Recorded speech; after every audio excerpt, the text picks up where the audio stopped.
Hello everyone, welcome back to my YouTube channel. आप सभी को स्वागत है लर्न विद राशि मैम में। तो फ्रेंड्स, आज मैं आपके लिए part 4 class 6 math chapter number 2 whole numbers लेकर आई हूँ। और इससे पहले मैंने एक वीडियो बनाई थी जिसमें बताया था कि प्रॉपर्टीज क्या होती हैं, कितनी प्रॉपर्टीज होती हैं और कितने ऑपरेशंस होते हैं जिनका हमने इस एक्सरसाइज में यूज किया था 2.2 में।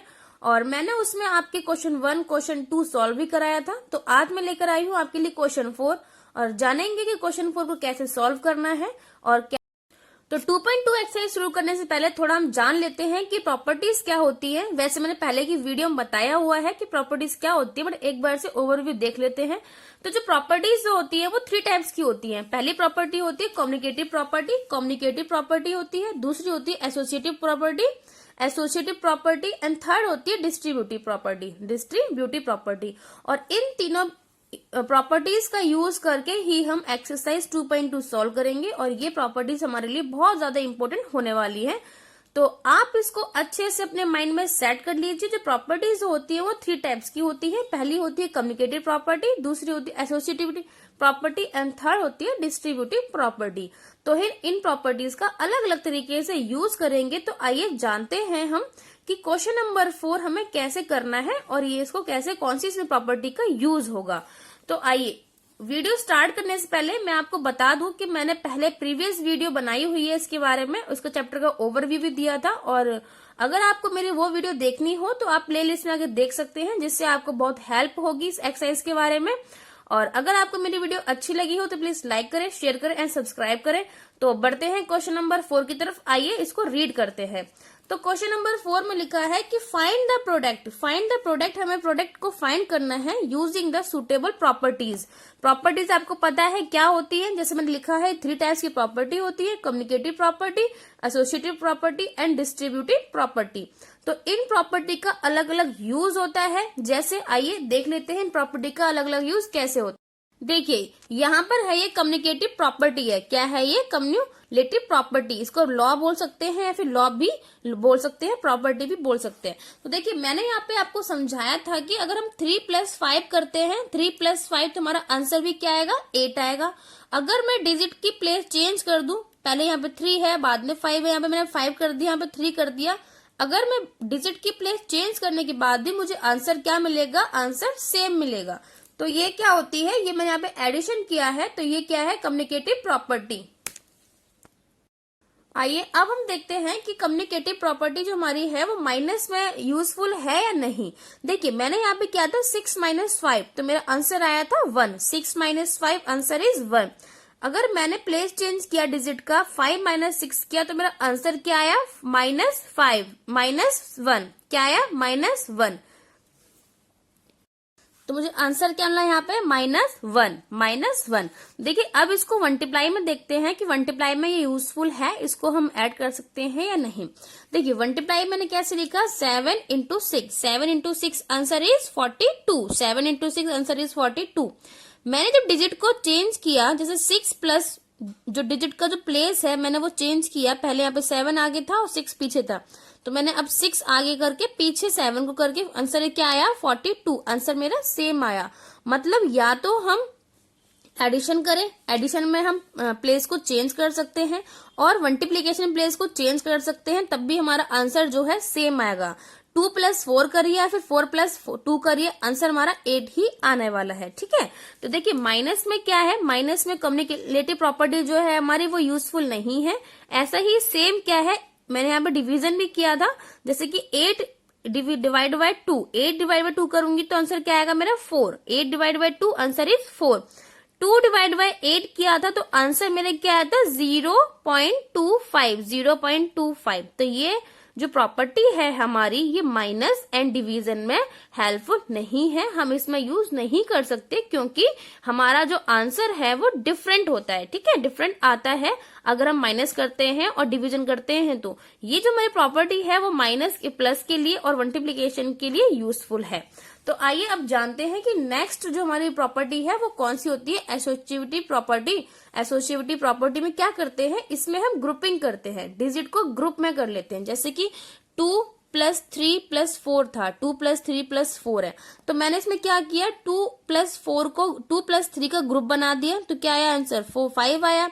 एंड जो बाकी 4 रह गया उसको प्लस कर दिया, तो आंसर क्या आया मेरा, सेम 9 आया। सेम मैंने यहाँ पे किया, यहाँ पे क्या किया, 2 को बाहर कर दिया, 3 और 4 को मैंने ग्रुपिंग कर दिया, ग्रुप करने के बाद क्या आया आंसर, 7।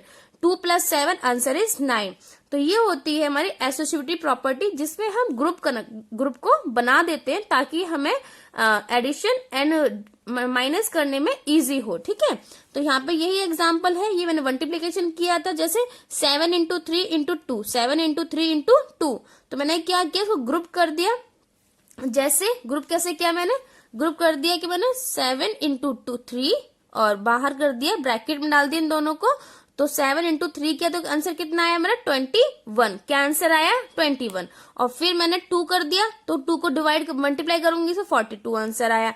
तो ये बोलते हैं इसको ग्रुपिंग। ठीक है, इसको क्या बोलते हैं, इसको ग्रुपिंग बोलते हैं। अब देखिए डिस्ट्रीब्यूटिव प्रॉपर्टी। डिस्ट्रीब्यूटिव प्रॉपर्टी क्या होती है, डिस्ट्रीब्यूटिव प्रॉपर्टी होती है जैसे कि इसमें है मेरा कि इसमें क्या मल्टीपल साइंस होते हैं, जैसे कि यहाँ पे मल्टीप्लीकेशन है, यहाँ पे एडिशन है, सब्ट्रैक्शन भी हो सकता है, डिवीजन भी हो सकता है।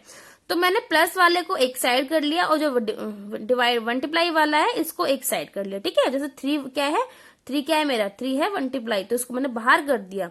तो ये क्या करना था, 3 × 2 × 4 + 4 करना था, तो मैंने प्लस वाले को ब्रैकेट में डाल दिया, तो 3 वाले को बाहर कर लिया। ब्रैकेट का मतलब क्या होता है, मल्टीप्लाई। ब्रैकेट का मतलब क्या होता है, मल्टीप्लाई। मतलब 3 के मल्टीप्लाई में क्या है, 2 और 4 है। अब देखिए 3 को मैंने ऐसे कर सकती हूँ, 3 या तो मैंने इसको प्लस कर लिया और इसको मल्टीप्लाई करके 18 आंसर आया। ब्रैकेट वाले को पहले प्लस करेंगे क्योंकि बोर्ड मास क्या कहता है, BOD। पहले ब्रैकेट सॉल्व करेंगे, फिर डिवाइड करेंगे, फिर मल्टीप्लाई, फिर प्लस एंड एडिशन। तो ब्रैकेट सबसे पहले ब्रैकेट सॉल्व किया, ब्रैकेट सॉल्व करके क्या मिला मुझे, 6। 3 का 3 था, तो आंसर क्या है मेरा, 18। ठीक है, इसको हम ऐसे भी कर सकते हैं जैसे 3 × 2 + 3 × 4। 3 को आप 2 से भी मल्टीप्लाई कर सकते हो और 3 को आप 4 से भी मल्टीप्लाई कर सकते हो, और जो बाद में जो बीच में वाला सिंबल किसका है, प्लस का है, तो इनको बाद में प्लस कर देंगे, तब भी हमारा जो आंसर है वो सेम ही आने वाला है। देखिए 3 × 2 किया तो आंसर 6 आया, बीच में प्लस है तो प्लस लगा दिया। 3 × 4 किया तो आंसर क्या आया हमारा, 12। अब 6 और 12 को हमने प्लस कर दिया तो आंसर क्या आ गया हमारा, 18। देखा, तो ये होता है डिस्ट्रीब्यूटिव प्रॉपर्टी। आइए अब बढ़ते हैं एक्सरसाइज 2.2 क्वेश्चन नंबर 4 की तरफ। तो आपको आई होप आपको समझ आ गया होगा कि प्रॉपर्टीज क्या होती हैं और इनको कैसे कैसे यूज करते हैं। तो आइए पढ़ते हैं क्वेश्चन नंबर 4। देखिए रीड आउट करते हैं इसको। Find the product using the suitable property. इसमें बताना है कि कौन सी प्रॉपर्टी जो है वो सुटेबल है। तो देखिए इसमें हम देखते हैं कि क्या है, 738 डिवाइड बाय 103। 103 को क्या करना है, मल्टीप्लाई करना है। 738 मल्टीप्लाई बाय 103। ठीक है, तो आइए इसको सॉल्व करते हैं, जानते हैं कि इसको कैसे सॉल्व करना है। देखिए ये क्या है, 130, यहाँ पे मैंने लिख लिया 733। अब मैं इंटू है, मल्टीप्लाई का सिंबल है तो मल्टीप्लाई लगा लूंगी। इसको मैं क्या करूंगी, एक्सपेंड कर लूंगी। मतलब आपने पहले पढ़ा होगा कि हम एक डिजिट को एक्सपेंड कैसे करते हैं, मतलब खोल के उसको कैसे लिखते हैं। तो देखिए इसको ऐसे लिखूंगी मैं, ब्रैकेट में डालना है इसको, ब्रैकेट, इसमें क्या है 100 + 3 कितना बन जाएगा, 100 + 3 करूंगी तो 103 ही हमें मिलेगा। लेकिन ऐसे मल्टीप्लाई करने से चीजों को इजी किया जा सकता है। अब मुझे इसमें लिखना भी है कि प्रॉपर्टी जो है मैंने कौन सी यूज की है। प्रॉपर्टी मैंने कौन सी यूज की है, तो ये जो प्रॉपर्टी है मेरी बाय डिस्ट्रीब्यूटिव प्रॉपर्टी है। कौन सी है ये, डिस्ट्रीब्यूटिव प्रॉपर्टी है ये आपको याद लिखना है, मेंशन भी करना है कि जो प्रॉपर्टी है वो कौन सी प्रॉपर्टी हम यूज करके अपना क्वेश्चन को सॉल्व कर रहे हैं। ठीक है, अब देखिए 738 को अगर आप 100 से मल्टीप्लाई करोगे तो कितना इजी है। 738 को 2 0 है तो 2 0 लगा देंगे, ये मल्टीप्लाई हो गया। और मल्टीप्लाई प्लस तो प्लस हो जाएगा, प्लस का सिंबल है तो ये प्लस हो जाएगा। और ये कैसा हो जाएगा, 738 × 3, 738 × 3। अब यहाँ पे आपको थोड़ी सी मल्टीप्लाई करनी पड़ेगी, तो ये देखते हैं कि आपको कैसे मल्टीप्लाई करनी है। देखिए 2 8 कितना होता है, 2 8 होता है हमारा 24 का 4, 2 कैरी आ गया। 3 3 9, 9 और 2 11, 1 कैरी आ गया। 3 7 21, 21 और 1 22।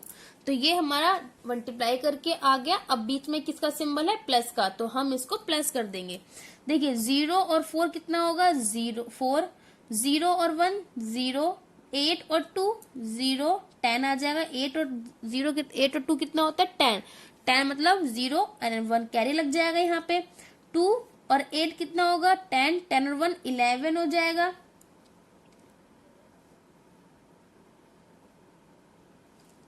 फ्रेंड्स यहाँ पे ना 3 है, यहाँ पे 3 है। तो देखिए 3 और 2 कितना हो गया, 5, 5 और 1 6, 3 और 2 3, ये वाला 3 और 2 5, 5 और 1 6 हो गया, और 7 का 7 आ जाएगा। तो ये हमारा आंसर आ गया। कितना आंसर है ये हमारा, 76,014, 76,014, 76,014। तो ये हमारा आंसर आ गया। तो इसमें हमने जाना था कि इसको ग्रुपिंग कैसे करना है, हमने यहाँ पे ग्रुप कर दिया था। जैसे कि 738 को इसे मल्टीप्लाई करना था, तो ये थोड़ी बड़ी डिजिट है तो मल्टीप्लाई करने में हमें प्रॉब्लम हो सकती थी, तो इसलिए हमने इसको एक्सपेंड कर दिया। जैसे आपने छोटे क्लास में पढ़ा होगा या फिर 5th क्लास 4th क्लास में आपको expand form and standard form पढ़ाई जाती है, तो मतलब डिजिट को खोल के लिखना है। इसमें क्या है, 100 + 3 कर दिया ताकि हमें मल्टीप्लाई करने में आसानी हो, इसलिए हमने इसको ऐसे एक्सपेंडेड फॉर्म में लिखा है। तो 733 को 100 से मल्टीप्लाई करना बहुत ही इजी होता है, क्योंकि ये 0 0 हो, तो ये 0 मैंने यहाँ लगा दिया, और इसको ये ऐसे ब्रैकेट में है, मतलब कि ये इसके मल्टीप्लाई में है। 733 जो 38 जो है वो 103 की मल्टीप्लाई में है, तो इसको दोनों से ही मल्टीप्लाई किया है मैंने, और जो सिंबल प्लस का था तो प्लस के सिंबल लगा के इसका आंसर आ गया है। अब हम देखते हैं कि क्वेश्चन 2 क्या कहता है। क्वेश्चन 2 भी सॉल्व करते हैं। तो आइए क्वेश्चन 2 सॉल्व करते हैं।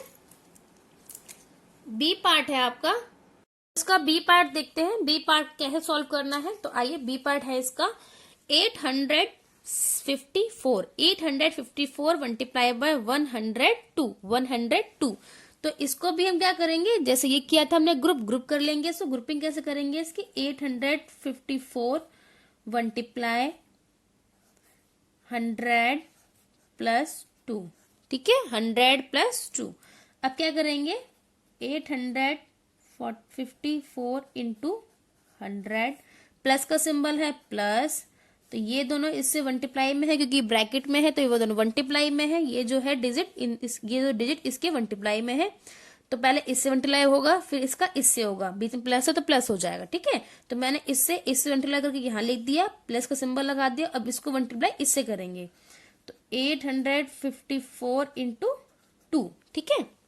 यहाँ पे 0 से मल्टीप्लाई करना बहुत सिंपल होता है, क्योंकि 2 0 के पीछे आ जाती है, तो 2 0 यहाँ आ गई, प्लस का सिंबल है प्लस। अब इसको कर लेते हैं, 2 4 8, 2 5 10 एंड 1 कैरी, 2 8 16, 16 और 1 17।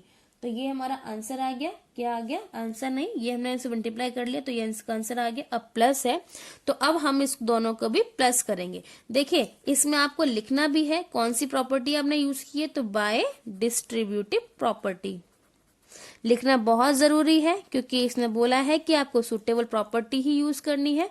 तो यहाँ पे लिख देंगे बाय डिस्ट्रीब्यूटिव प्रॉपर्टी, ठीक है। ऐसे हमने लिख दिया यहाँ पे, ताकि आपको अच्छे से समझ आए और कोई भी कंफ्यूजन ना रहे। अब देखिए इसको और इसको प्लस करना है, तो आइए प्लस कर लेते हैं इसे। 0 और 8, 0 + 8 तो 8 आ जाएगा, 0 + 0 0 आ जाएगा, 4 + 7 11 एंड 1 कैरी यहाँ आ जाएगा, 1 5 1 6 6 और 1 7 और 8 का 8 आ जाएगा। तो आपका आंसर कितना आ गया, 87,108, 87,108। तो ये आपका आंसर हो गया, ठीक है फ्रेंड्स। अब हम बढ़ते हैं, इसका जो पार्ट है, पार्ट नंबर सी की साइड बढ़ते हैं। आइए देखते हैं पार्ट सी को, सी क्या कहता है और उसको कैसे सॉल्व करना है ये भी हम जानते हैं। देखिए इसमें जो डिजिट दे रखी है आपको वो दे रखी है 258 इंटू 1008 तो इसको भी हम क्या करेंगे एक्सपेंडेड फॉर्म में लिख लेंगे। मैंने पहले यहां लिख दिया, मल्टीप्लाई ब्रैकेट में क्या करेंगे 1000 प्लस 8, इसको हमने खोल के लिख देते हैं ताकि हमें मल्टीप्लाई करने में इजी हो, बड़ी डिजिट है ना ये, तो इसको मल्टीप्लाई करने में इजी होगा, इसलिए मैंने एक्सपेंडेड फॉर्म में लिख दिया। ठीक है, तो ये एज इट इज रहेगा। अब क्या करेंगे, ये जो वैल्यू होती है आपकी, इसका मतलब ये है कि जो ब्रैकेट वाली वैल्यू इसके मल्टीप्लाई में है, तो दोनों से 1 बाय 1 मल्टीप्लाई करते हैं। ठीक है, तो आइए देखेंगे कैसे मल्टीप्लाई करेंगे। तो 255 इंटू पहले 100 करेंगे, 1000 है सॉरी, फिर प्लस का सिंबल प्लस लगा देंगे, फिर 258 इंटू 8 कर देंगे। ठीक है, तो ऐसे मल्टीप्लाई करना बहुत ही सिंपल हो जाता है बच्चों के लिए। अब देखिए इसको 1000 से प्लस करेंगे तो बहुत सिंपल है, कितनी डिजिट है 1 2 3, जीरो कितनी है तो 1 2 3 जीरो लग जाएंगी, प्लस का प्लस आ जाएगा। अब ये हो जाएगा हमारा 8 8 जा 64, 64 का 4 एंड 6 कैरी, 8 5 जा 40, 8 5 जा 40 और 6 60 46, तो 6 आ जाएगा 4 कैरी, और 8 2 जा 16, 16 और 4 20, तो ये हमारा आ गया प्रोडक्ट। ठीक है, ये प्रोडक्ट आ गया हमारा। अब इन दोनों को प्लस करना है, आइए प्लस करके देख लेते हैं। और ये इसमें भी हमने डिस्ट्रीब्यूटिव प्रॉपर्टी का ही यूज किया है, तो वो यहाँ पे मेंशन करना जरूरी है।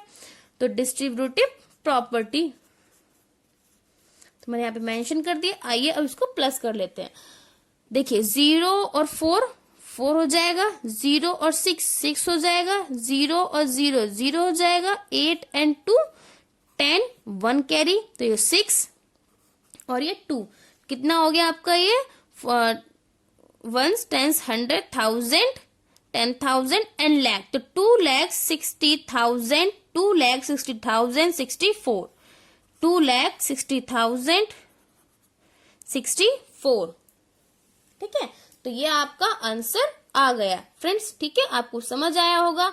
मैंने पार्ट ए, बी और सी करवाया है, और डी जो है इसी के सिमिलर है, तो वो आप घर पे करके देखिएगा। अगर आपको कोई प्रॉब्लम होती है तो मुझे कमेंट बॉक्स में आप कमेंट कर सकते हैं। तो आप आइए अब बढ़ते हैं क्वेश्चन नंबर 4 की तरफ, और क्वेश्चन नंबर 5 देखते हैं कि क्वेश्चन नंबर 5 थोड़ा लेंथी है और इसमें वर्ड प्रॉब्लम है, तो हम इसको सॉल्व करते हैं और देखिए इसको कैसे सॉल्व करेंगे। फ्रेंड्स देखिए इसमें क्वेश्चन को रीड आउट करते हैं। क्वेश्चन नंबर 5 है ये, तो देखिए इसमें क्या है। आ टैक्सी ड्राइवर, एक टैक्सी ड्राइवर है, field his car petrol tank, उसने अपने गाड़ी का कार का जो पेट्रोल टैंक है उसको फिल्ड करवाया है विथ 40 लीटर्स। कितने फिल करवाया उसने 40 लीटर पेट्रोल डलवाया है अपनी कार में, ऑफ पेट्रोल ऑन मंडे, कब डलवाया है मंडे को डलवाया है। The next day he, next day क्या होता है मंडे के बाद क्या आएगा ट्यूसडे आएगा ऑब्वियसली, आपको पता है।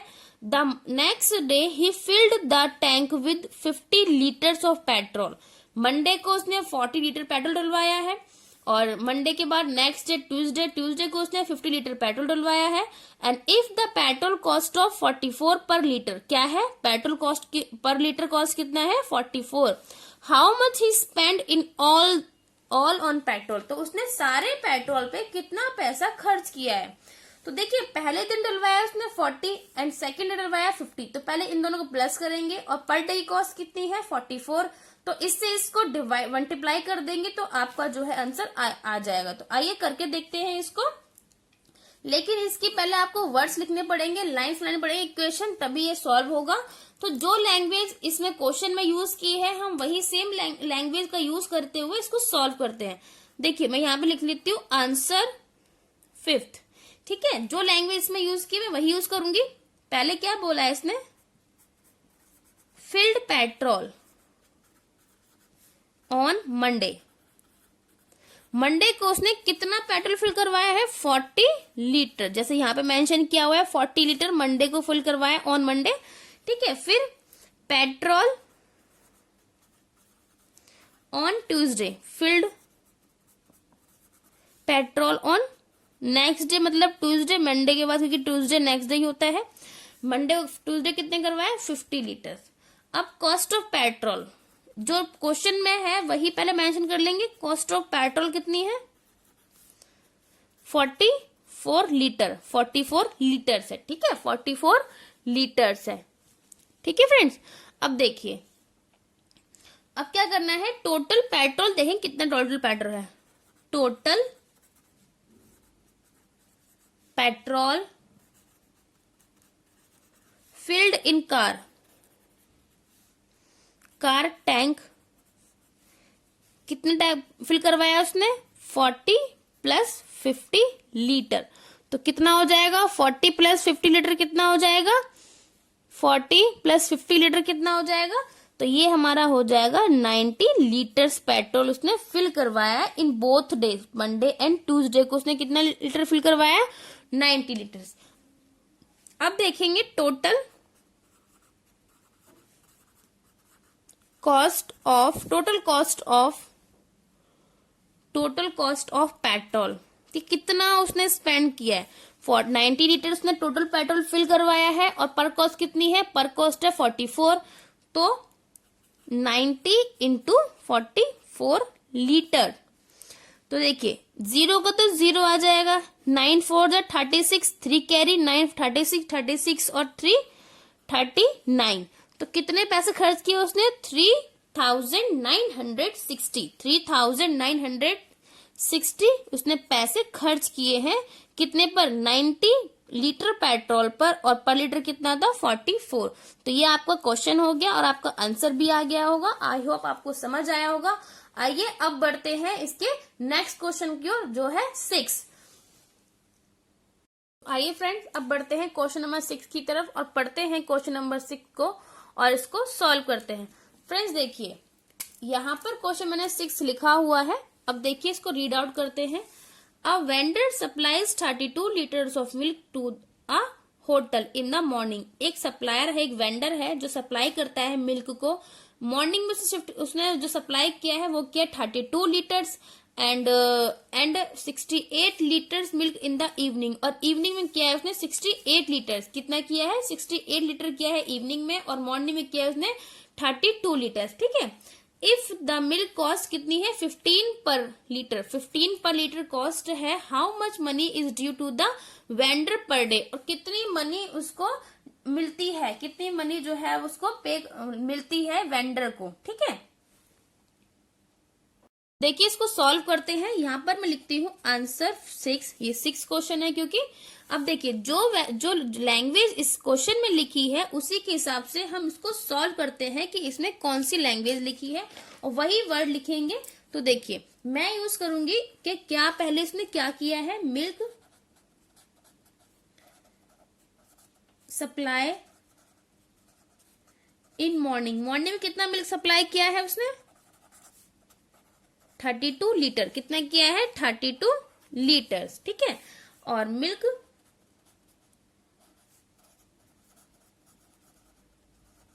सप्लाईज इन इवनिंग, इवनिंग में कितना मिल्क सप्लाई किया है उसने, 68 लीटर। 68 लीटर कितना किया है, 68 लीटर। अब हम कर लेंगे कि पर कॉस्ट ऑफ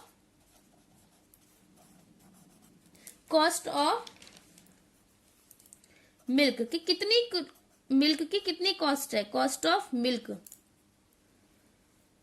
15 पर लीटर। कितनी है, 15 पर लीटर। ठीक है, 15 पर लीटर। अब देखते हैं कि टोटल मिल्क कितना हुआ, total milk supply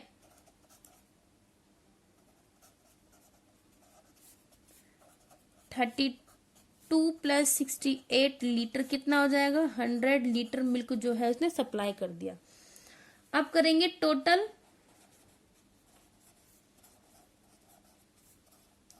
cost of milk.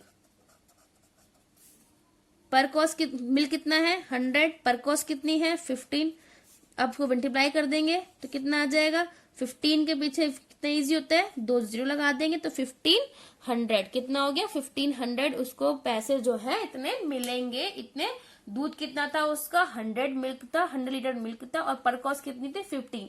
तो वैल्यू कितनी हो गई, 1500। कितनी वैल्यू हो गई, 1500। आई होप आपको ये समझ आया होगा। आइए एक बार क्वेश्चन नंबर 5 और क्वेश्चन नंबर 6 दोबारा से रिपीट कर लेते हैं ताकि आपको अच्छे से समझ आए।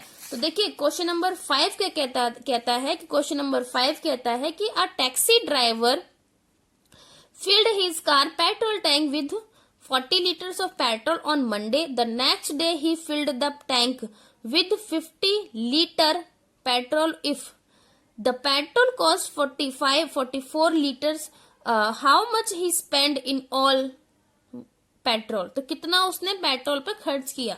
तो मैंने यहाँ पे क्वेश्चन बनाई थी फिल्ड पेट्रोल और मंडे को कितना खर्च, तो मंडे को कितना पेट्रोल इसने भरवाया है 40 लीटर और ट्यूसडे को 50 लीटर और कॉस्ट कितनी है 44। तो इन दोनों को हमने प्लस कर लिया तो पेट्रोल टोटल के पेट्रोल कितना हो गया था 90 और पर कॉस्ट कितनी 44, तो इसे मल्टीप्लाई कर दिया तो आपका 3960 जो था आपका आंसर आ गया था कि इतना उसने स्पेंड किया है। ही स्पेंड, यहां पे लिख भी सकते हैं ही स्पेंड इन पेट्रोल, इन कितना किया 3960 RS मतलब money he spent in petrol, इतना उसमें बोथ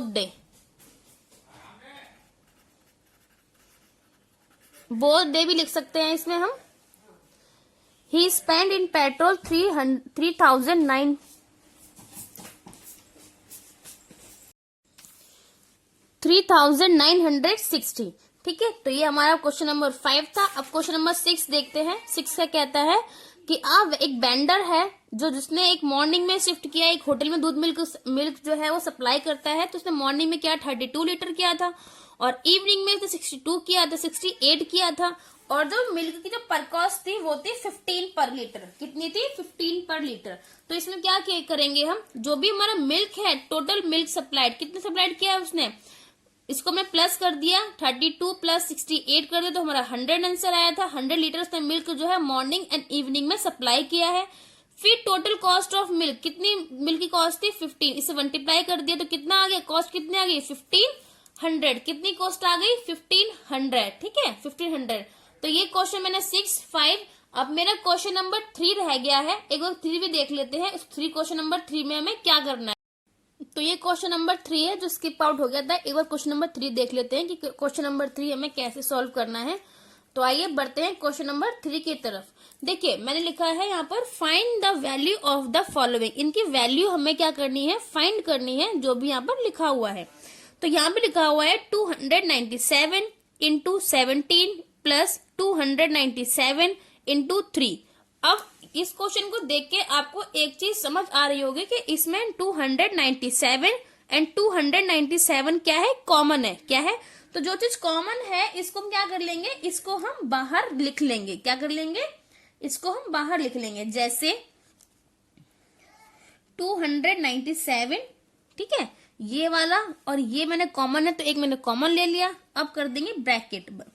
अब क्या रह गया 17, तो 17 प्लस किसका है, सिंबल किसका है प्लस का, तो प्लस एंड क्या रह गया 3 एंड 3 ब्रैकेट क्लोज। ठीक है, इसका मतलब क्या है कि 297 जो है वो 17 एंड 13 का क्या है मल्टीप्लाई में है। तो या तो मैं इसको डायरेक्ट मल्टीप्लाई भी कर सकते हैं डिस्ट्रीब्यूटिव आपका प्रॉपर्टी यूज करके। कौन सी प्रॉपर्टी यूज होगी इसमें, डिस्ट्रीब्यूटिव प्रॉपर्टी। ठीक है, या फिर हम इसको प्लस करके भी कर सकते हैं। जैसे बोर्ड मास क्या कहता है कि पहले ब्रैकेट सॉल्व करते हैं बाद में मल्टीप्लिकेशन करते हैं। ठीक है, एडिशन एंड सब्ट्रैक्शन करते हैं।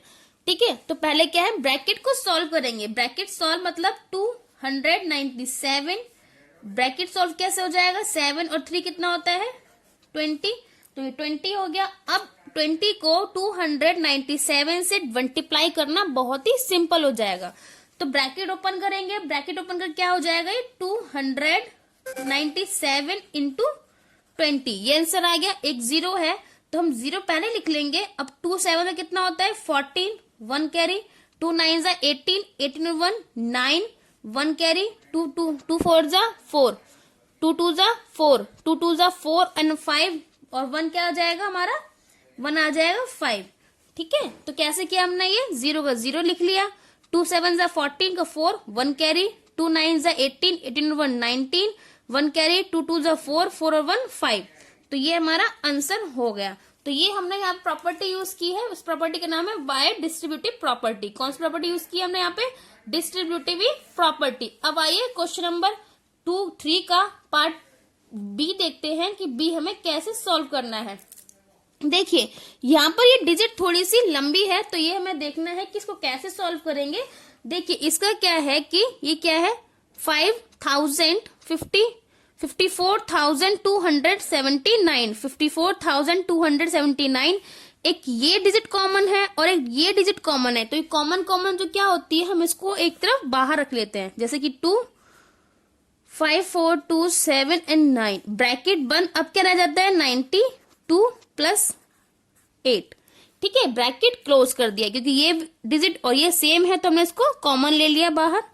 अब क्या करेंगे, ब्रैकेट को पहले हम सॉल्व करेंगे। क्या करेंगे, ब्रैकेट को सॉल्व करेंगे। तो 92 एंड 8 कितना होता है 100। कितना होता है 100। अब ब्रैकेट क्लोज करेंगे। ब्रैकेट क्लोज मतलब इनटू का निशान लगाना पड़ेगा, मल्टीप्लाई में आ जाएगा ये, और आंसर क्या हो जाएगा हमारा, इसके पीछे 0 लगा देंगे क्योंकि 100 से और 10,000 से किसी भी डिजिट को मल्टीप्लाई करना बहुत ही सिंपल होता है। तो क्या आएगा हमारा आंसर 9 एंड 0 एंड 0। तो ये हमारा आंसर आ गया। ठीक है 50।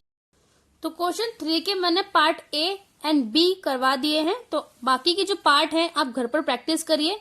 और अगर आप कोई प्रॉब्लम हो तो आप मुझे कमेंट कर सकते हैं। अगर मेरी वीडियो अच्छी लगी हो तो लाइक करें, शेयर करें एंड सब्सक्राइब करें। Thank you for watching my channel.